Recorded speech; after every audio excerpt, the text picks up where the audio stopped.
आधे सफर की पूरी खबर कार्यक्रम में आपका स्वागत है।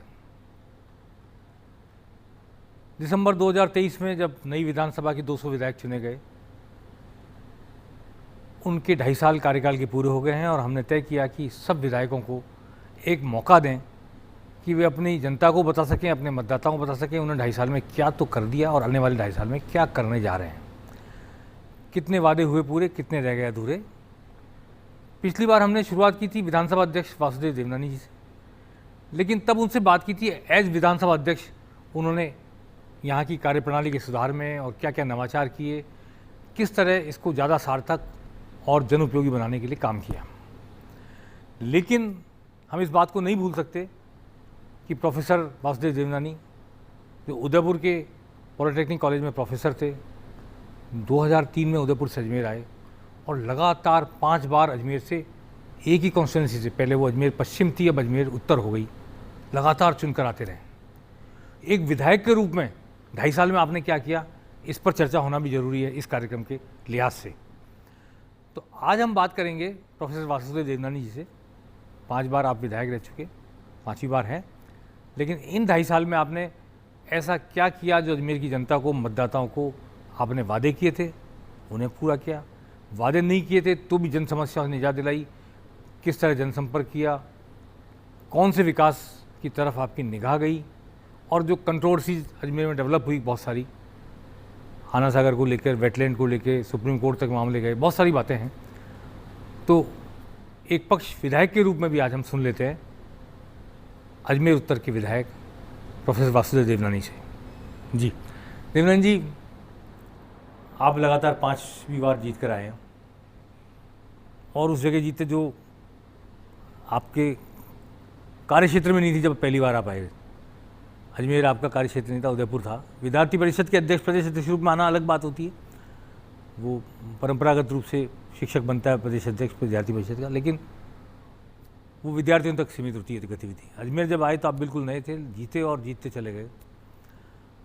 ये जो 2.5 साल का कार्यकाल रहा है, सबसे पहले तो आप इसको पिछले 4 कार्यकालों से अलग कैसे देखते हैं? वैसे तो अजमेर मेरी जन्मस्थली है जी।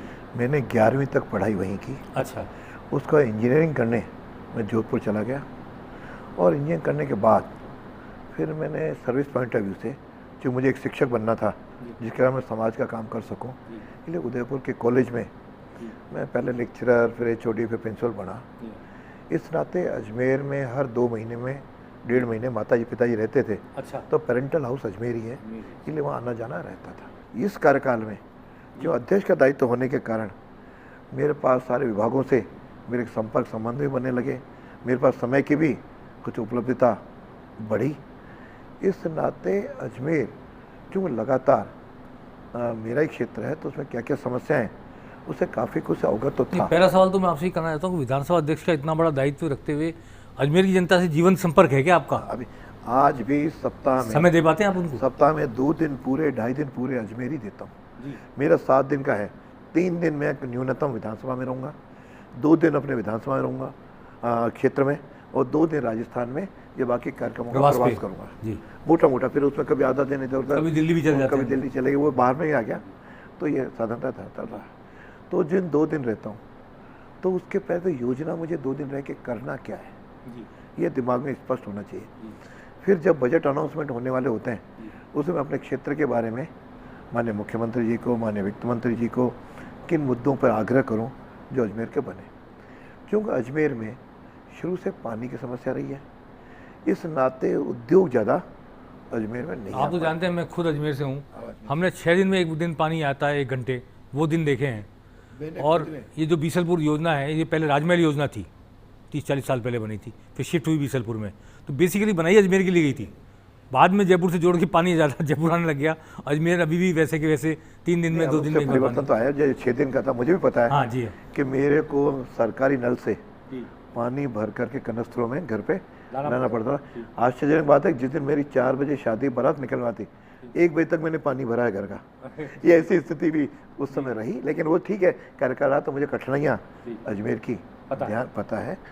उस नाते सोचा कि अजमेर को पर्यटन स्थल के रूप में, शहर के रूप में विकसित किया जाए, तो अजमेर का विकास प्रायोरिटी पे होगा। अजमेर किसी तो ज़माने में शैक्षिक नगरी रहा जी है, हाँ, बहुत ज़बरदस्त। लेकिन धीरे धीरे शैक्षिक नगरी उसका स्वरूप नहीं बनता गया, चाहे उसमें राजनीतिक कारण रहे होंगे, चाहे सामाजिक कारण रहे होंगे। उस नाते मैंने कोई क्षेत्र तय किए कि जिसको मुझे प्रायोरिटी भी देनी है। उससे पहला क्षेत्र जैसे आपको कहा पानी को दिया, और पानी में मुझे खुशी 600 करोड़ रुपए केवल अजमेर के पानी के लिए स्वीकृत करवाए। उसमें से पहला था कि जब बीसलपुर से इंटेक ही नहीं आएगा तो यहाँ कुछ भी बना लो, क्या आएगा, तो इंटेक वेल वहाँ पे जयपुर अजमेर का संयुक्त बना, उसमें अजमेर का भाग ज़्यादा है। लगभग अजमेर को 5 टीएमसी पानी अभी उसके लिए निर्धारित है, उसको बढ़वा करके 7.2 टीएमसी करवा दिया। अच्छा, और वहाँ इंटेक वेल बनना शुरू हो गया। ये कब तक पूरा हो जाएगा? ये इंटेक वेल तो शायद अगले 6-7 महीने में हो जाएगा, लेकिन असली काम जो होना है वो पानी वहाँ से लेके अजमेर शहर में आए। उसके लिए 3 रिजर्वायर सेपरेट मेरे क्षेत्र के लिए वो आइडेंटिफाई हो गए, ज़मीन अलॉट हो गई। नहीं, अजमेर उत्तर के लिए है खाली? तो उधर तो है ही, उधर से तो पानी आता है। उसके बाद आया कि बीसलपुर का पानी जो इंटेक वेल बन जाएगा तो वहाँ का हम पानी शहर में कैसे लाएं, तो 3 रिजर्वायर बने। 3 रिजर्वायर बनने के बाद इसके प्रोसेस शुरू हुआ, तो पाइपलाइन कहाँ से कहाँ जाएगी, उसे एक नसीराबाद से बाहर से ही पाइपलाइन आए, क्योंकि शहर से बीच में आ गई तो इतनी खुदाई होती और शहर में बन ही नहीं पाता। तो पहले इंजीनियर से वही क्या 100 करोड़ बचाने के लिए, तो चूँकि अजमेर का था, मैंने नक्शे को अध्यक्ष होने का एक लाभ भी मिला कि बुला के सबसे डिस्कशन हुआ, अंत में वो फाइनल हो गया। फाइनल होकर वित्तीय स्वीकृति उसकी जारी हो गई। नसीराबाद आदर्श नगर के वहाँ से वहाँ सीधा बाहर बाहर के बाहर बाहर के बाहर आपकी कॉन्स्टिट्यूंसी में आ जाएगा? पृथ्वीराज नगर, कोटड़ा हाँ जी, और लोहागल, जी। वहीं से पानी आएगा, वहाँ से डिस्ट्रीब्यूशन होगा। शहर में कोई खुदाई नहीं होगी, शहर में कोई पाइपलाइन नहीं डलेगी, कोई रिजर्वायर नहीं बनेगा जी। तो वो 3 बनने से, और शहर के अंदर हमने क्या 7 पानी की टंकियाँ वो जरूर एक्स्ट्रा बनवा दी है, ओवरहेड। अच्छा, तो ओवरहेड टंकियाँ में पानी वहाँ से उसे भरा जाएगा, उससे आ जाएगा। तो 3 जो रिजर्वायर बने उसके लिए जो भी प्रक्रिया है पूरी होते होते अब ये स्थिति पहुँची है कि लास्ट फाइनेंस कमेटी में वो अप्रूव हो गई योजना। मुझे लगता है आगामी 2-1 महीने में ये प्रक्रिया पूरी होकर के और ये पाइपलाइन काम शुरू हो जाएगा। इसलिए मुख्यमंत्री जी को भी धन्यवाद दूंगा। पानी के बाद आए बिजली। बिजली की यहाँ बहुत बड़ी ट्रिपिंग होती थी। पूछा कि सारे फीडर जो शहर के हैं ओवरलोडेड है, तो क्या किया जाए, जीएसएस चाहिए। अब जीएसएस के लिए जगह चाहिए जो शहर में मिलती नहीं है, तो पता किया कि नई टेक्नोलॉजी आई है, गैस आधारित जीएसएस वो बनने लगे, तो उसके लिए स्वीकृत कराई।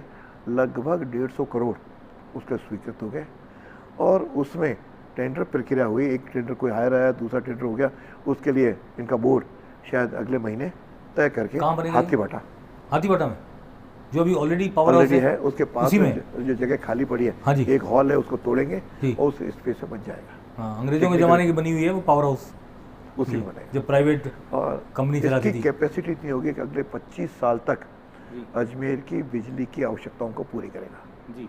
तो ये जो बना रहे हैं आप गैस आधारित, थर्डोली आधारित से आ जाएगा ये पाइपलाइन, हाँ जी, कनेक्शन जितने भी आएंगे। हाँ, नहीं फिर ये पूरे अजमेर में औद्योगिक क्षेत्र में भी कनेक्शन बिजली के सब इसी से।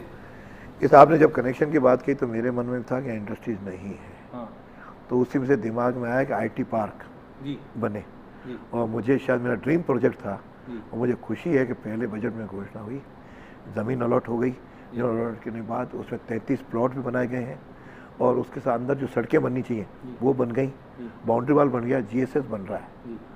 तो ये 33 में से 3 लोगों ने तो प्लॉट अलॉट करवा लिए, और एक उदयपुर की या बेंगलोर की है, उस अपना काम भी बेसिक काम शुरू कर दिया।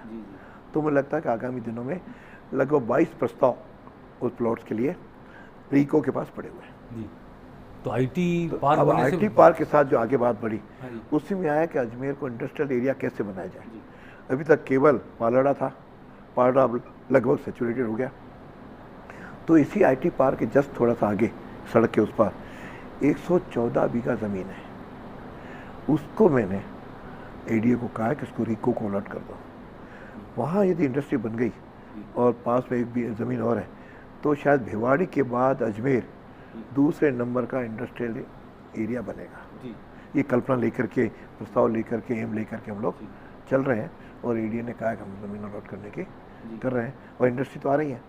दूसरा मैंने कहा सराधना भी जो है पास में, वहाँ भी इंडस्ट्रियल एरिया बनाओ, क्यों वहाँ इंडस्ट्रियल एरिया नहीं, इंडस्ट्री आए कैसे जब बिजली आ जाएगी। इंडस्ट्री से मांगले आवाज सराहना है तो सही इंडस्ट्रीज काफ़ी लेकिन जितना एरिया चाहिए एरिया चाहिए उतना नहीं जी। ये भी उसके साथ योजना का जी। एक पार्ट है। जी।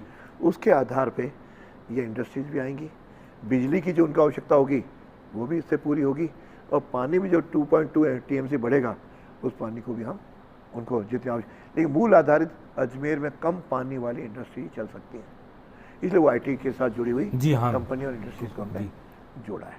तो ये दूसरा पार्ट हुआ इंडस्ट्रीज का, ये बिजली का, पानी और बिजली। तीसरा है स्वास्थ्य का। स्वास्थ्य में अजमेर JLN पुराना हॉस्पिटल तो है, 100 साल से पुराना है। हाँ, विक्टोरिया हॉस्पिटल कहते थे उसको पहले विक्टोरिया कहते थे, फिर पिछले शासन में JLN का नाम किया। लेकिन JLN में आवश्यकता ये बनने लगेगी कि वहाँ पे पूरे संभाग के मरीज आते हैं, कि शहर के ज़िले के मरीज नहीं आते। जो संभाग है तो वैसे आवश्यकता भी चाहिए, तो उसमें सुपर स्पेशलिटी ब्लॉक चाहिए। सुपर स्पेशलिटी ब्लॉक के लिए वहाँ पर घोषणा करवाई, पैसा स्वीकृत करवा दिया, अब एजेंसी तय हो गई। वो कंपनी ऐसी तय करवाई इनसे कि जो इक्विपमेंट भी देगा, बिजली कनेक्शन सारा रेडीमेड करके देगा। करके देगा। दूसरा विचार ये आया कि सारा JLN में लोड क्यों पड़े, शहर के अंदर एक अपन सैटेलाइट हॉस्पिटल बनाया जाए। वर्षों से मांग कर रहा था दोस्तों जब भी विधायक बना, लेकिन इस बार वो फलीभूत हुआ। एक वहाँ तो आदर्श नगर में तो था ही, हम तो कहते शहर में ऐसे 2-3 हो जाके उस एरिया में, और आज जा कर के बस कोटड़ा में शुरू भी हो गया, उसके 29 करोड़ स्वीकृति भी हो गया, बिल्डिंग बननी शुरू हुई। लेकिन बने तब तक इंतज़ार नहीं, पास में एक हॉस्टल ST का खाली पड़ा था 2 साल से, उसको टेम्पररी हमने लिया है और वहाँ हॉस्पिटल शुरू हो गया। लगभग 400-450 का आउटडोर वहाँ शुरू हो गया। अच्छा। तो ये दूसरा फैसिलिटी का है।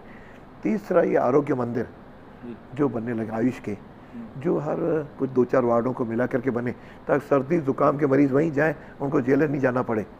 उसके लिए 5 जगह बनवा दिया। तो इस तरह चिकित्सा सुविधाएं अजमेर वालों को मिले। एक सुविधा और बता रहा हूँ, चिकित्सा से ही, बाद में दूसरे फॉर्म तो आप पता, अजमेर में रोबोट सर्जरी होनी शुरू हो रही है। उसके लिए भामाशाहों को धन्यवाद दूंगा। पानी, बिजली और चिकित्सा, स्वास्थ्य, अजमेर की इन 3 समस्याओं पे अभी हमने चर्चा की। अजमेर उत्तर के विधायक और 5 बार से अजमेर का प्रतिनिधित्व कर रहे प्रोफेसर वासुदेव देवनानी से, जो कि विधानसभा अध्यक्ष भी हैं, लेकिन विधायक के रूप में उन्होंने अजमेर की किन किन समस्याओं को एड्रेस किया। फिलहाल लेते हैं एक छोटा सा ब्रेक के बाद हम फिर हाजिर होंगे और अजमेर की समस्याओं पर और विकास की नई संभावनाओं पर बातचीत का सिलसिला जारी रहेगा।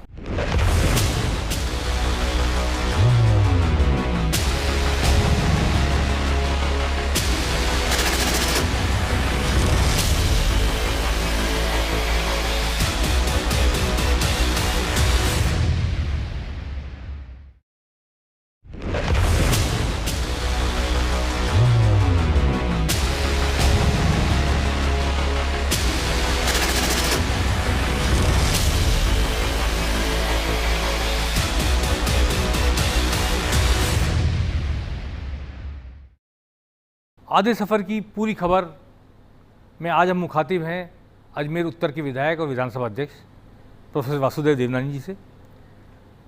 और ब्रेक पर जाने से पहले हमने चर्चा की थी अजमेर की पानी की सबसे बड़ी विकराल समस्या पे, बिजली की समस्या पे और चिकित्सा की व्यवस्थाओं पर।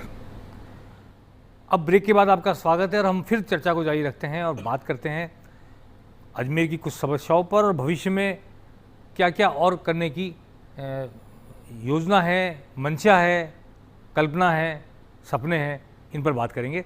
सबसे पहले तो मैं चर्चा यहाँ से शुरू करना चाहता हूँ। आपने बहुत सारी जगहों के नाम बदल दिए अजमेर में। मोनिया इस्लामिया का नाम बदल दिया स्कूल का, बरसों से अंग्रेज़ों के ज़माने चले आ रहे। वो फाई सागर जो एक इंजीनियर फाई ने बनाया था अपने नाम से कर लिया था, उसका वरुण सागर कर दिया। ऐसे कई सारे नाम बदल दिए आपने। ये संस्कार मेरे को प्रारंभ से ही रहे जी। जब मैं शिक्षा मंत्री था जी, तब भी मेरे ध्यान में था। जब मैं पढ़ता था अकबर महान, तो मन में पीड़ा होती थी, तो उसको प्रताप महान का पाठ जोड़ा, वीर सावरकर सिरसा भी जोड़े। इस तरह धीरे धीरे 7-8 नाम, को सड़कों के नाम भी बदले हैं। अविनाश महेश्वरी ने राम मंदिर जब बना था, अपना बलिदान दिया था, उसके नाम से अविनाश मार्ग उस सड़क को किया। तो ऐसे मिला करके नाम, यानी विदेशियों के आक्रांताओं के नहीं, बाकी भारतीयों के नाम तो जितना आगे कर सकते हो उतना नामकरण करो, ये मन का भाव रहता है, उस आधार पर। 2-3 बातें सामने आई अजमेर में, मैंने चर्चा की लोगों से जो आपके मतदाता भी हैं। एक तो आना सागर को लेकर बड़ी कंट्रोवर्सी सुप्रीम कोर्ट तक गए, वेटलैंड में वो 7 वंडर्स बन गए थे, तुड़वाए सुप्रीम कोर्ट ने, तोड़ने पड़े, बन गए, बनते वक्त किसी ने रोका नहीं।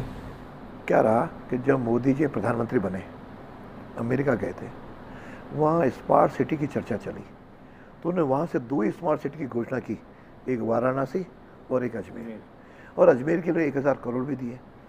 लेकिन जब तक 18 एंड में आए तब तक शासन बदल गया, राजस्थान का शासन। राजस्थान जी, तो खर्चा तो राजस्थान शासन को करना होता है। हाँ जी। वो तो केवल केंद्र से पैसा मिलता है। तो उस आधार पे अजमेर के जो राजस्थान का शासन था या अजमेर का उसके साथ जुड़ा हुआ डायरेक्शंस उनको दिए, वो इस प्रकार दिए कि अजमेर का बहुत ज़्यादा भला नहीं हुआ। हालांकि विधायक में था, लेकिन उसकी मीटिंग हम पहले सलाहकार समिति में थे, उससे हमको मुक्त कर दिया गया, हम दोनों विधायकों को और एमपी को। तो इस कारण से वहाँ की योजना ढंग के नहीं बनी। मैं आरोप प्रत्यारोप तो नहीं करूँगा, लेकिन अन्ना सागर हमारी प्रसिद्ध झील है, उसका कैचमेंट एरिया नहीं घटना चाहिए। उसके अंदर घस करके जो इन्होंने बनाया, अन्ना सागर का एक रोड बना दिया अंदर, उसकी वजह से कैचमेंट एरिया कम के दुष्परिणाम आने लगे कि पानी जब भी बरसात आती है बाहर शहर में भर जाता है। शहर में भर पहले जाता तो 75 क्षेत्र में बाढ़ में भरा था। तो 7 वंडर्स के लिए मना किया। भाई 7 वंडर कोई भारतीय बनाओ ना, बाहर के लोग क्या वंडर्स हैं। तो अब तो सुप्रीम कोर्ट ने उसको तोड़ दिया, लेकिन अभी भी वहाँ में मिट्टी भरी हुई है, तो वो अभी तक इनको कोर्ट के कारण पे अभी तक हटाई। अन्ना सागर में भी काफ़ी मिट्टी डीसिल्टिंग नहीं हुई। इसके लिए फिर मैंने प्रयत्न किया, इरिगेशन को बुलाया, डीसिल्टिंग का प्रस्ताव बन गया है, 79 करोड़ का है, वह फाइनेंस से पड़ा है। मुझे लगता है आगामी कुछ दिनों में, क्यों उसके साथ दूसरी कई चीज़ तय करनी पड़ती है ना, उसके साथ वरुण सागर की भी डीसिल्टिंग, उसका भी 26 करोड़ का प्रोजेक्ट, उसकी तो हो गई वित्तीय स्वीकृति। तो ये दोनों काम एक साथ अजमेर इससे में, पानी ज़्यादा भरे और काम भी आएगा। ये अन्ना सागर का पानी तो शायद पीने का काम नहीं था, बस अंडरग्राउंड वाटर लेवल बढ़ जाता है। अंडरग्राउंड लेवल बढ़ेगा। हाँ जी जी। और फिर अन्ना सागर अजमेर में में बावड़ी में बहुत सारी STP 2 बनाए हैं जी। उसका पानी को शुद्धकरण का भी प्रक्रिया चालू है। लेकिन अल्टीमेटली पिछली बार तो इसमें जल कुंभी इतनी भर गई थी, उसको साफ कराने में 8 करोड़ लगे, उसका नाले का। फिर इसी कारण से क्या ड्रेनेज सिस्टम बने, तो अजमेर का ड्रेनेज सिस्टम भी अप्रूव हो, घोषणा मुख्यमंत्री जी ने विधानसभा में की। हालांकि इन्होंने 200 करोड़ की, उसमें 450 करोड़ का ये प्रोजेक्ट है। तो उसके आधार पहली किस्त 150 करोड़ की लगभग जारी हो गई। जो पहले चरण में तोपदड़ा तक अधिक हो जाएगा, तो फिर तोपदड़ा से आगे आम का तालाब और पानी का ड्रेनेज सीधा बाहर ले जाएंगे। अल्टीमेटली इस पानी को हमको शहर से बाहर ले जाना पड़ेगा, तो फूल सागर जाए या आगे उसकी योजना बन गई है, तो वो भी हो जाएगा। ड्रेनेज का पानी वहाँ जाएगा फूल सागर में। अजमेर में सड़कों पे पानी नहीं आएगा, ओवरफ्लो नहीं होगा। इसी बार बारिश में या अगली 1 साल बाद? इस बरसात से शुरुआत होगी। जैसे ब्रह्मपुरी है, ब्रह्मपुरी गलियों में पानी भर जाता है, इस बार उसका भी 18 करोड़ का प्रोजेक्ट इसी में सम्मिलित हमने करवाया है। और तीसरा शुरू किया, अजमेर चमके, पर्यटक आएंगे कैसे? तो उससे सबसे पहले तो जब जयपुर से आते हैं, इंटर प्लाजा गेट वो बनना शुरू हो गया, शायद हम अगले 3-4 महीने में। प्रवेश द्वार तो प्रवेश के द्वार से लेकर के अम्बेडकर सर्कल तक लगभग 8 करोड़ से उसका सौंदर्यीकरण श्री गणेश हो गया। उस पर हर जगह 18 जगह तो इस तरह के छतरियाँ लगेंगी, 10-15 जगह फुहारे चलते हुए दिखेंगे, पेंटिंग्स होंगी दीवारों पे, यानी लगेगा कि हम शहर के अंदर आ रहे हैं, अजमेर शहर है। बिजली भी खंबे, कुछ जगह तो हाई मास्क लाइट लगनी शुरू हो गई, 18-20 तो लग चुकी दोनों क्षेत्रों में मिला के। और साथ में अब हेरिटेज लाइटें वो शुरू है, अद्वैत आश्रम से लेकर के और नौसर घाटी तक हेरिटेज लाइटें लगेंगी। आज अजमेर में इवन 15 अगस्त में इनको पुलिस लाइन ग्राउंड पे कराना पड़ा जो बहुत छोटा है, तो मन में आया कि एक अच्छा स्टेडियम बनाया जाए, तो वह स्टेडियम शुरू हो गया। और संभावना पूरी है 15 अगस्त का कार्यक्रम इस बार हम नए स्टेडियम में करवाएंगे। आज बच्चों को घर में जगह कम है पढ़ने की, किताबें भी कम है, तो प्राइवेट लाइब्रेरी लोगों ने धंधा शुरू कर दिया और बच्चों से 1 घंटे के 1-1 हज़ार 2-2 हज़ार लेने। लेकिन बच्चों के लिए क्या किया जाए, तो लाइब्रेरी का अनाउंसमेंट कराया, 6 करोड़ की लागत से लाइब्रेरी बनना शुरू हो गई। एक बड़ी कंट्रोवर्सी अजमेर में है एलिवेटेड रोड को लेकर। उसको लेकर के जब बनना शुरू हुई तब से लोग विरोध कर रहे थे, उसकी डिज़ाइन का, उसको कहाँ उतारा गया, कैसे उतारा गया, और बहुत सारी कंट्रोवर्सियाँ खड़ी हुई। बीच में कुछ हिस्सा ढह भी गया उसका, एलिवेटेड रोड का। वो अजमेर के लोग चर्चा में हमेशा वो बात लेकर आते हैं। और कभी भी, हालांकि से दोनों पक्ष हैं, जब कोई नया नवाचार होता है तो व्यापारियों को लगता है कि मेरे सामने कुछ चीज़ बन जाएगी, तो मेरे व्यापार का नुकसान होगा, तो एक वर्ग तो था। दूसरा ये भी था कि एलिवेटेड रोड बनाते समय हालांकि व्यापारियों वगैरह से सबसे सहमति भी हुई और बनाने का कॉन्ट्रैक्ट तो सारा पिछली सरकार के समय हुआ। जो ढहने की बात है उसमें तो जो भी सरकार के समय हुआ, लेकिन अल्टीमेटली उसके अलग से पैसे दिलवा के 27 लाख रुपए से उसको रिपेयर करवा दिया और आराम से आज चल रही है। लेकिन उसके नीचे की जो प्रॉब्लम है हाँ जी, वह है पार्किंग की। वो अब निगम को पार्किंग दे दी, निगम 2 व्हीलर्स वहाँ पर होंगे और 4 व्हीलर वो मोइना इस्लामिया जो पुराना था उस स्कूल के नीचे वहाँ पार्किंग कारों के लिए वगैरह बनवा दी है। लेकिन लोगों को खड़े करने का स्वभाव तो धीरे धीरे आएगा। अब कच्चे रोड पे 40 दुकानों में जो अतिक्रमण थे वो तोड़वा दिए। इधर इन सारे के धूम करने लगा कि पर्यटन स्थल के रूप में लोग आए इस ब्रिज से, लेकिन लोगों का ट्रैफिक को लाभ तो हुआ है और पहली सरकार ने बनाया, इसलिए मैं आलोचना नहीं करता। लेकिन थोड़ी बहुत उतार के द्वारा अब चूंकि जो बन चुका अब उस पर चर्चा करने का। हाँ, लेकिन जो सोनी की नसिया इतनी प्रसिद्ध नसिया, विश्व प्रसिद्ध, वहाँ जाकर के उसको उतारा है जो वहाँ पे पूरी नसिया दब गई है, तो ऐसा ध्यान भी नहीं रखा गया। जो भी हो गया जी, अब उसको तोड़ नहीं सकते, नहीं तोड़ा के नहीं बने। एक 7 वंडर से टूटा है, वो भी एक बड़ा काम हुआ, वो तो अलग से एक साइड में। चलिए, अब मैं बस ये जानना चाहता हूँ, आपने पानी के लिए बताया कि अगले 2 साल में 2.5 साल में क्या हो जाएगा, बिजली के लिए बताया क्या हो जाएगा, स्वास्थ्य के लिए जो हो रहा है बता रहे हैं, और कोई ऐसा काम जो अगले 2-2.5 साल में आप करने की मंशा रखते हैं, मन में इच्छा है कि मैं ये और करूँ अजमेर के लिए? एक मैंने सुना है आयुर्वेद का विश्वविद्यालय भी शायद अजमेर में पिछले 38 सालों में एक भी विश्वविद्यालय नया नहीं खोला। इस बार माननीय मुख्यमंत्री जी ने आयुर्वेद, योग और प्राकृतिक विश्वविद्यालय की घोषणा कर दी। घोषणा का विधेयक भी विधानसभा में पारित हो गया। अब केवल वाइस चांसलर का तय होना, उसके बजट भी उसमें विधेयक में है। किस इलाके में बनेगा ये MDS यूनिवर्सिटी के सामने। अच्छा, वो खाली जगह पड़ी है। जी जी, क्योंकि विश्वविद्यालय थोड़े शहर से बाहर, हालांकि पुष्कर क्षेत्र में आता है, इसलिए मैंने कहा कि मैंने कभी उत्तर दक्षिण सोचा ही नहीं। पुष्कर में तो चाच्यावास में कुछ बिल्डिंग जा रहा हूँ।